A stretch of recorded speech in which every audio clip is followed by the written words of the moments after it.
Hello guys, कैसे हो? I hope कि आप सब अच्छे होंगे, स्वस्थ होंगे, मस्त होंगे, अपना पूरा ख्याल रखते होंगे और लाइफ में आगे बढ़ते होंगे। आज मैं बताऊंगी आप लोगों को केतु का कहर बरसेगा इन 5 राशियों पे।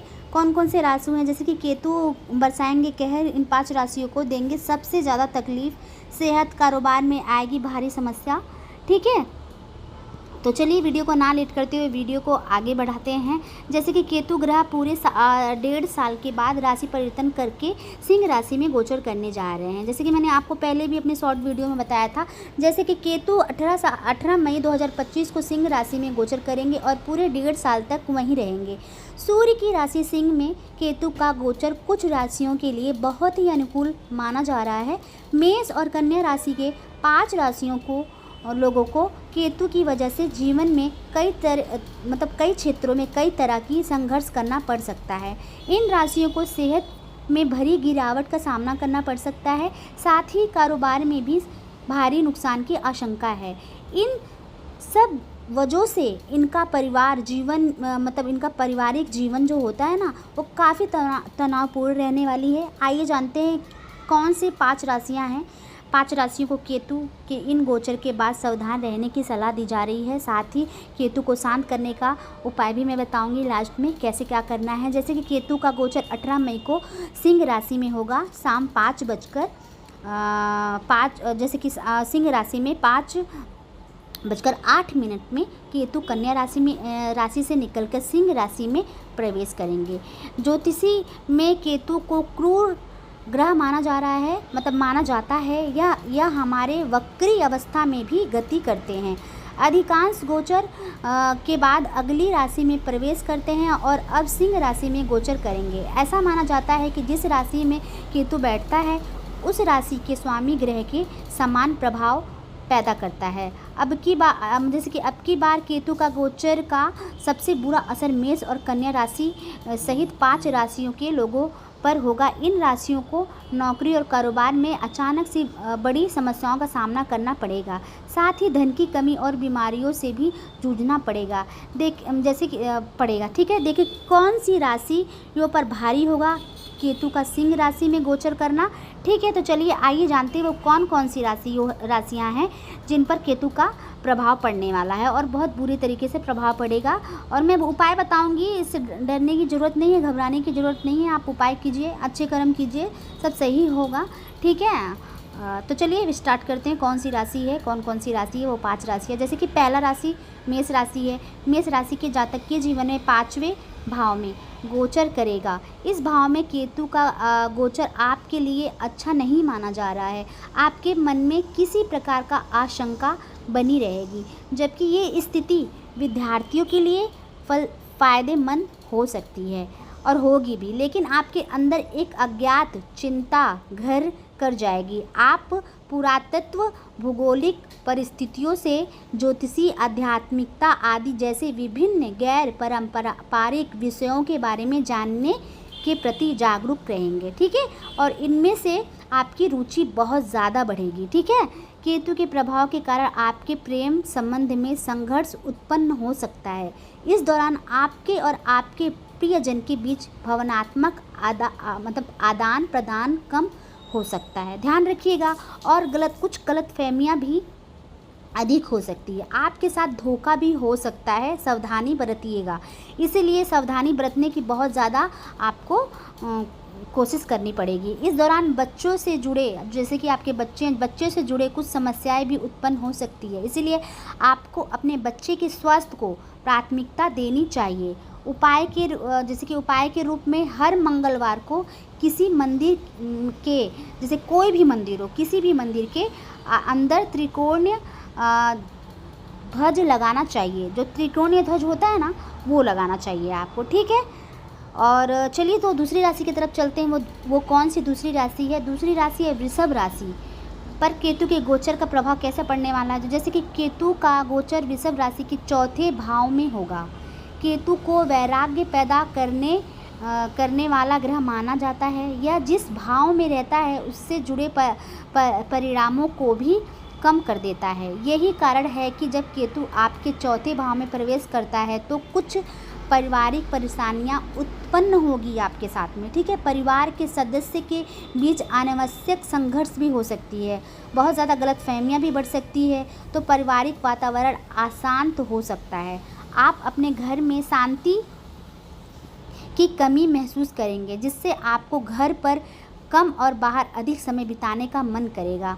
माता जी को भी जैसे कि आपकी माता, जो आपकी मम्मी हैं, माता जिनके माता पिता हैं, जिनकी माँ है, उनकी स्वास्थ्य संबंधित चिंताएं भी हो सकती है। छाती या फेफड़े में संक्रामक भी हो सकती है।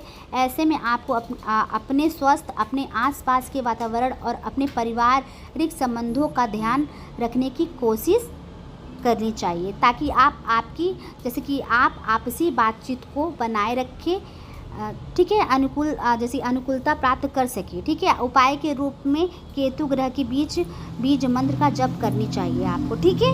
ये थी वृषभ राशि का। और तीसरा राशि है सिंह राशि। तो चलिए जान लेते हैं इनके बारे में भी। सिंह राशि वालों के लिए केतु का गोचर आपके पहले भाव में होगा, और यह स्वास्थ्य संबंधित कठिनाइयों को बढ़ा सकता है। इसीलिए आपको इस गोचर के दौरान अपने स्वास्थ्य के प्रति सावधान रहना चाहिए। इस दौरान आपके अंदर वैराग्य का भाव विकसित होगी। आपके आसपास का वातावरण आपको प्रभावित कर सकता है। वैवाहिक संबंध में भी परेशानियां उत्पन्न हो सकती है, क्योंकि आपके विचार अलग और आपका साथी उन्हें नहीं समझ सकता है, ठीक है। उन्हें संदेह होगा कि आप उनसे कुछ छिपा रहे हैं, जिससे आपके विवाह में तनाव उत्पन्न हो सकता है। इसके अलावा इस गोचर को व्यावसायिक संबंधों के लिए भी बहुत अनुकूल नहीं माना जा रहा है। आपको अपनी कंपनी की गतिविधियों के लिए विशेष व्यक्ति से सलाह या सहायता लेनी चाहिए, क्योंकि इससे आपको लाभ होगा। आपके निर्णय लेने की क्षमता कमज़ोर पड़ सकती है। मन में धार्मिक विश्वास बढ़ेगी, ठीक है।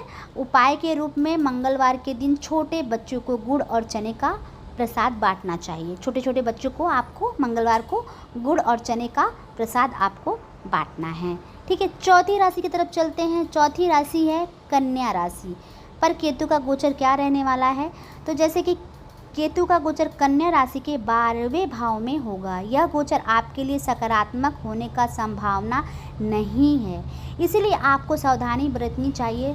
सबसे पहले तो आपके खर्चे बढ़ेंगे और आपके अचानक खर्चे होंगे। वे खर्चे आवश्यकता से भी ज़्यादा हो सकती है, जैसे कि आप उन्हें चुकाने के लिए मजबूर महसूस करेंगे, लेकिन उनकी अप्रत्याशित उपस्थिति आपके वित्तीय स्थिति पर दबाव डालेंगी। इस दौरान जैसे कि स्वास्थ्य संबंधित परेशानी आपको परेशान कर सकती है, ठीक है।